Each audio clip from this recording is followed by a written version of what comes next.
(2020학년도) 대입전형 분석 세 번째 시간에 되겠습니다. 자, 고려대 시간이 되겠습니다. 자, 우리가 2회 시간에 연세대를 봤는데요. 연세대는 아주 큰 변화들이 있었죠. 인원도 변화되고 수능 최저 기준도 없어지고요. 고려대는 어떨까요? 네, 큰 변화가 없습니다. 고려대는 아시겠지만 2018학년도에 이미 큰 변화를 겪었습니다. 아주 큰 변화를 겪었죠. 그래서 2년 전에 이미 큰 변화를 겪었기 때문에 그걸 1년 만에 또 바꿔서 2020학년도 전형계획을 2019년에 변경 발표한다는 건 좀 이상한 일이죠. 고려대는 말이죠. 연세대 전형과는 정반대다. 이렇게 보시면 되겠습니다. 정반대. 자, 어떤 점에서 정반대냐? 첫 번째, 논술이 없죠. 수시 논술이 없습니다. 연대는 논술을 꽤 많이 뽑는 학교입니다. 20%가 조금 안 되죠. 그러니까 이게 첫 번째 차이고요. 두 번째, 연대는 특히 내년에 수시, 수능 최저학력 기준은 전부 폐지했습니다. 고대는요, 전부 있고 그것도 되게 높습니다. 예, 엄청나게 높습니다. 엄청나게 차이가 있죠. 세 번째는 말이죠, 연대는 학생부 교과가 없습니다. 면접형에서 1단계 교과가 들어가긴 합니다만 전형 전체 성격상 학생부 교과인 건 없습니다. 학생부 종합 면접형이죠. 근데 고대는 학생부 교과 전형인 학추원이 있죠. 마지막의 차이는 정시 전형이 연대는 굉장히 많습니다. 수시 2월까지 고려하면 45%까지 되는데 고대는 그 절반밖에 되지 않습니다. 정시가. 그래서 연대와 고대는 완전히 다른 학교다. 결론을 말씀드린 말이죠. 연대는 수시로 들어가기가 굉장히 어렵고요. 고대는 수시로 들어가는 게 상대적으로 연대에 비해서는 쉽습니다. 그 길을 같이 한번 찾아가도록 하겠습니다. 자, 먼저 말이죠. 큰 변화는 없지만 작년에 비해서 어떤 변화가 있는가? 가장 중요한 변화 두 개만 한번 꼽아볼까요? 첫 번째, 정시 모집 인원이 늘어났습니다. 소폭 늘어났습니다. 58명. 전체 정원이 반밖에 안 되는 서강대보다도 반밖에 안 늘어났어요. 그러니까 정말 적게 늘어났습니다. 정부에서, 교육부에서 정시를 늘리라고 해서 늘리긴 합니다만 골격은 크게 변하지 않는 것을 고수하려고 노력했다. 이 점을 확인할 수 있습니다. 자, 두 번째로는 학생부 교과 전형인 학추원, 학교추천원에서, 자, 학교추천원은 참 이름이 여러 번 바뀌었습니다. 학교장 추천하다가 고교 추천하다가 이제는 학교 추천이 되겠습니다. 과거의 고교 추천과 같은 거예요. 학교 추천 1에서 교과 성적의 평가를 강화한다. 어떻게 강화하는지는 좀 이따가 보겠습니다. 이거 말고는 큰 변화가 없겠습니다. 먼저 인원부터 한번 확인해 볼까요? 자, 인원도 큰 변화가 없으니까 학생부 교과 인원 변화 없습니다. 400명 그대로고요. 학생부 종합이 두 개가 있죠. 학추2가 있고 일반이 있는데 일반에서 19명을 줄였습니다. 왜 줄였냐? 정시를 늘리려고. 딱 그 이유밖에 없습니다. 학추2 그대로입니다. 학추의 전체 인원의 변화가 없다. 1, 2 합쳐 똑같습니다. 그 다음에 특기자 전형에서 39명을 줄였습니다. 왜 줄였을까요? 역시 정시를 늘리고 싶은 이유 하나밖에 없습니다. 딱 실기하고 일반 전형의 준 거를 딱 더하면 58명. 딱 그만큼 정시가 늘어났으니까 인원 변동은 간명하다. 이렇게 볼 수 있습니다. 그래서 정시의 수시 2월 전 인원은 총 658명 이렇게 이해해 주시면 되겠습니다. 됐죠? 특기자 전형은 좀 세부적으로 들어가면 말이죠. 특기자 전형, 즉 실기 특기자 전형에서 경제학과가 작년에 17명 뽑다가 12명, 행정학과는 10명 뽑다가 빵명, 미디어학부도 10명 뽑다가 빵명이 됐습니다. 그래서 행정학과 미디어학부는 특기자 전형으로 올해부터 안 뽑습니다. 또 미디어학부 가려고 특기 자료 준비했는데 나중에 쓰려고 보니까 없어. 이런 거를 나중에 알게 되면 알겠죠. 지금부터 아시고요. 고려대 미디어학부를 가시려면 학종으로 준비하셔야 됩니다. 특기자 하실 필요 없어요. 안 뽑아요. 그렇게 행정학과 미디어학부는 없다. 이 점도 확인해 주시고요. 정시의 경우에는 인원이 58명이니까 소폭씩 늘어났죠. 각 학과별로 1명, 2명밖에 안 되겠죠. 특별히 좀 많이 늘어난 인원이 있는데요. 경영학부가, 경영대가 5명이 늘어난 게 꽤 많이 늘어난 셈입니다. 그래서 39명에서 44명. 고대 경영학과는 고대가 또 자랑하는 학과라고 볼 수가 있겠죠. 그래서 정시에 강점이 있다고 보고 인원을 늘렸다. 이렇게 보시면 되겠습니다. 자, 수시에게는 최저학력 기준 얘기를 안 할 수가 없겠죠. 연세대의 경우에는 전혀 수시의 최저학력 기준이 없는데 고대는 굉장히 높습니다. 표를 보면 쫙 확인이 되죠. 네, 뭐 어마어마하게 높죠. 네. 거기 보시다시피 학추1은 6, 7이죠. 합이 6, 7. 3개 영역 더해서 6, 7. 학추2는요. 3개 영역 더해서 5, 6. 하나씩 줄어듭니다. 합이.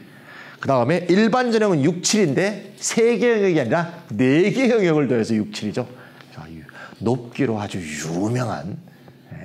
근데 실제로는 말이죠. 좀 이따 보겠지만 일반 전형에서는 4개 영역이라고 해도 6, 7을 대부분 넘습니다. 왜냐하면 공부 잘하는 애들이 와요. 근데 학추 1, 2가 문제인데요. 수능 최저 기준을 그냥 형식적으로 비교하면 일반보다는 낮죠. 일반은 4개 영역 6, 7인데 학추 1은 3개 영역 6, 7이잖아요. 인문계 6, 자연계 7. 6, 7, 6, 7 제가 얘기한 건 인문계 자연계 순으로 말씀드린 겁니다. 그러니까 학추 1이 실심 쉬우니까 훨씬 많이 통과할 처럼 보이지만 훨씬 통과를 못합니다. 왜? 학추 1을 쓰는 학생들이 수능을 훨씬 못해요. 일반보다. 지금 의예과는 말씀 안 드렸습니다. 의예과는 다른 수능 최저 기준이 있으니까 의예과 지망생들은 따로 한번 확인해 주시면 되겠죠. 당연히 실기 특기자 전형은 수능 최저가 있는 곳이 없습니다. 따라서 고대도 없다고 볼 수가 있겠습니다. 자, 이제 수시 큰 차이점을 봤으니까 각각은 이제 세부적으로 들어가서 심층 탐구를 한번 해보겠습니다. 자, 먼저 가장 문제가 되는 학추 1이 되겠습니다. 연대 없는 학생부 교과 전형 학추 1. 잘 아시겠지만 고대는 학추 1, 학추 2를 합쳐서 고3 인원, 그 고등학교 고3 인원 정원의 4%까지만 추천하게 돼 있죠. 1, 2 합쳐서. 따라서 학생 입장에서 1을 지원할지 2를 지원할지가 4% 안에 든 학생의 경우에는 자기가 결정해야 됩니다. 난 4% 안에 들었어. 1이 좋을까? 2가 좋을까? 교과가 좋을까? 종합이 좋을까? 이건 자기가 판단해야 되죠. 예. 교과에 좀 더 강점이 있는 학생은 좀 더 내신 따기 쉬운 학교일 거고요. 예. 4% 안에 들더라도 교과가 역시 뭔가 좀 교과가 쉽게 얻기 쉬운 학교보다 내가 좀 밀릴 것 같아. 그런 학생들은 보통 학추 2를 지원하는 경우가 많죠. 따라서 지방일수록 학추 1이 많고 대도시일수록 학추 2가 많은 게 일반적인 경향이다. 이렇게 볼 수가 있겠습니다. 모집 방법을 보시면 말이죠. 학추 1의 모집 방법이 변경됐습니다. 일단 작년 한번 보세요. 아주 쉽죠. 1단계가 교과 100, 2단계는 면접 100. 즉 1단계를 통과하고 나면 교과는 제로야. 제로 베이스. 면접만으로 합격자를 정하게 돼 있었습니다. 아주 간명하죠. 답평했을 거예요. 근데 올해부터 어떻게 바뀌냐. 2단계, 1단계에 들어갔던 교과 점수가 반이 또 들어가죠.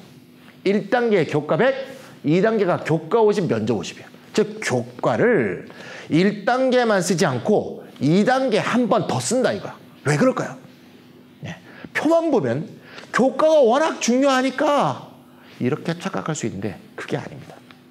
이유는 아주 간단한데요. 1단계 미달이 너무 많아. 1단계가 미달이 뭐냐? 학추 1은 1단계에서 3배수를 추려요. 모집 인원 중에서 3배수를 추려서 통과시켜. 그래서 2단계 가서 면접으로 확정했는데요. 3배수가 안 되는 게 1단계 미달이죠. 지원한 인원이 정원의 3배수가 안 돼. 그럼 뭐예요? 전원 1단계 합격이죠. 그럼 교과 제로 전형이 되잖아요. 교과 제로 전형. 그렇죠? 1단계가 미달이 되면 교과 제로 전형이 돼요. 네, 따라서 2단계 교과 50을 또 넣어서 변별 기준으로 삼으려는 겁니다. 교과가 강화된 건 맞는데요. 강화된 이유가 바로 학추 1의 엄청난 미달 때문입니다. 그걸 제가 자료를 한번 준비했는데 한번 보실래요? 네. 처음 이게 생긴 2017학년도에는 그 당시는 학교장 추천이었습니다. 이름이 계속 바뀌었다 그랬죠? 지원 인원이 3,747명이었어요. 근데 고교 추천 1로 이름이 바뀐 2018학년도에는 1,639명이 됐습니다. 반토막이 났어요. 반토막. 반토막이 뭐야? 40%? 작년 2019학년도에는 또 줄었어요. 1,395명. 인원이 막 줄고 있어요. 따라서 2017년에 비해서 2019년은 3분의 1밖에 안 돼요. 지원 인원이 적으니 미달 나지. 미달이 얼마나 났나 한번 볼까요? 첫 해는 많이 지원했으니까 첫 해는 미달이 1개 학과밖에 안 됐어요. 가정교육학과. 근데 2018년도는 지원자가 아까 반토막 이하가 났다 그랬죠? 무려 경영, 국문 등 11개 학과가 미달됐습니다. 그때 기억이 나는데 이과 학생들이 와서 선생님 이과는 미달 아니죠? 네, 이과는 미달이 없었어요. 문과만 11개 미달이었어요. 그런데 작년에 어떤가 보세요. 우와, 총 18개 학과가 미달입니다. 인문계 8개, 자연계가 10개입니다. 자연계까지 동참했어요. 난리가 났죠? 심각한 상황입니다. 따라서 2단계 교과 50을 집어넣었다. 교과 50을 집어넣겠다는 결정은 2018학년도 결과가 나왔을 때 이미 했습니다.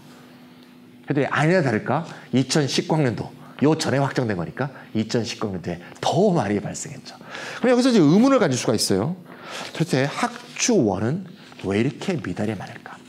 아예 학주2까지 같이 한번 해볼까요? 학주2는 인원이 줄지는 않고요. 소폭 증가하고 있어요. 이건 2018학년도부터 시작이 됐죠. 학주2가 2018학년도에 신설됐는데요.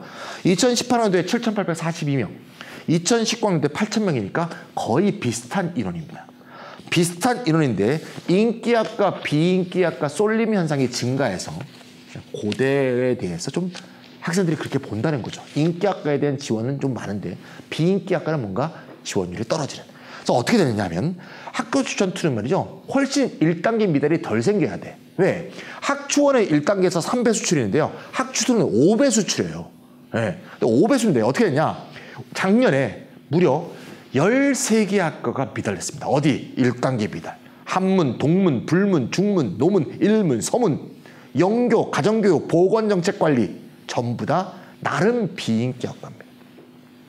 그러니까 인기학과, 비인기학과가 학주2에서는 쏠림 현상이 굉장히 크다. 그래서 무려 13개 학과가 미달이에요.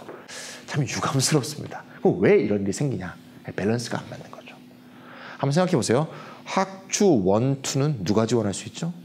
네, 고3 인원의 4% 안에 들어야 돼요. 그럼 300명이라고 생각해 보세요. 전교 12등 안에 들어야 돼요. 문이과 합쳐서. 문이과 합쳐서 전교 12등 안에 들어야지. 300명에. 그래야지 여기 지원이 돼요. 그럼 누가 지원하겠어요? 좀 까놓고 얘기해 봅시다. 솔직히. 특목자사고에 전교 12등 안에 드는 애 이거 지원 안 합니다. 너무너무 당연하죠. 지원 안 해요. 네. 그러면 네, 일반고 중에서도 네, 학주1, 2에 당연히 가능성이 높은 학생들이 지원하게 돼 있죠. 좀 더 내신이 좀 더 쉬운 학생들이 학주1, 2를 지원하게 돼 있습니다. 따라서 이건 일반고 중에서도 내신 따기 쉬운 일반고 학생들이 제일 선호하는 게 학주1, 2입니다. 근데 문제가 있죠. 수능 최저가 너무 높아요. 좀 전에 말씀드린 특목자사고라든가 대도시 일반고 학생들은 4% 안에 들면 그런 수능 최저는 맞춰. 세계영역 6, 7, 세계영역 5, 6 맞춘다고. 그런데 내신 따기 쉬운 4% 안에 들어서 학주1, 2를 정말 가고 싶은 학생들은 그게 어려워요. 다 떨어져. 따라서 아예 수능 최저가 없는 다른 학교 전형들, 성대, 한양대, 서강대라든가 연대 전형으로 이렇게 분산되는 경향이 강하다. 즉 회피하는 경향이 강해졌다. 어차피 안 될 건데 왜 지원해요? 4% 안에 드는데도 회피 경향이 높아졌다는 게 특징이에요. 그래서 인원이 계속 줄고 있어요. 이 전형 바꿔야 돼요. 수능 최저를 낮추던가 아니면 수능 최저를 없애던가. 그럼 학생들 입장에서 한번 재해석해 봅시다. 학주1, 2. 학주1, 2는 1단계 미달이 굉장히 많다. 그럼 미달이 3대 1로 미달이면 뭐 2단계에서 경쟁률은 그대로죠. 3대 1이죠. 근데 1.75대 1 이렇게 넘어오는 데도 있어요.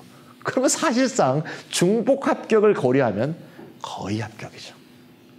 따라서 일반고 학생이고 내신을 나름 내신 경쟁이 좀 그렇게까지는 치열하지 않은 나름 덜 치열한 학교라면 4% 안에만 들 수 있으면 고대 수시로 가는 건 매우 쉬운 일이다. 연대보다 훨씬 쉽다, 수시가. 그래서 일단 4% 안에 들기 위해서 3학년 1학기 때 정말 열심히 하셔야 돼. 이거는 인생을 가는 거예요. 알겠죠? 4% 안에 들었다. 그 다음 뭐 해야 돼? 수능 최저 들기 위해서 정말 노력해야 돼. 수능 최저만 들면 합격인 과가 많아. 알겠죠? 그래서 4% 수능 최저 이 두 개의 화두를 갖고 전진하는 학생들, 이게 고대 수시의 기본 전략입니다. 선생님 저는 말이죠 4% 12등 안에 어떻게 들어요? 말도 안 돼요. 우리 학교에 저는 50등 들기도 어려운데 수시 일반 하면 되겠죠.